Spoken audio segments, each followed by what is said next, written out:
পরের দিন আমরা মেধার বাড়িতে কী করলাম জানতে হলে দেখতে হবে এই ভিডিওটা। তো শুরু হলো বৈদিকবাবুর আশীর্বাদ দিয়ে, সকালটা সবাই ওকে একটু আশীর্বাদ করে নিচ্ছিল। তারপর সকালবেলায় আমরা স্নান টান করে রেডি হয়ে গিয়েছিলাম। তারপর দুপুরে লাঞ্চটা করেই আমরা চলে গেলাম ডেকোরেশনের কাজটা করার জন্য, কারণ ডেকোরেশনটা আমরাই করেছিলাম। তো দুপুরবেলায় একটু ঘুমিয়ে নিয়েই আমরা রেডি হওয়াটাও শুরু করে দিলাম, কারণ বিকেলবেলাতেই আর কি সেলিব্রেট হবে জন্মদিনটা। তো এখানে এই যে দুজন মিলে যা করছিল, আমরা তো রেডি হতেই পারছিলাম না।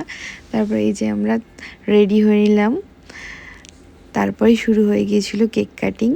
তো এই যে এখানে দুই ভাই মিলে আর কি কেক কাটিং করে নিচ্ছিল। তারপরেই চলে গেছিলাম আমরা ডিনার করতে, যেহেতু অনেকটাই রাত হয়ে গিয়েছিল। আর এখানে মেধা আমাদেরকে নৃত্য পরিবেশন করে দেখাচ্ছে, তোমরা অবশ্যই জানাবে যে ওর এই ডান্সটা কেমন হয়েছে। তো এই যে অ্যাজ ইউজুয়াল আমরা পান খেতে খুব ভালোবাসি, তো সেটা এখানে খাচ্ছিলাম।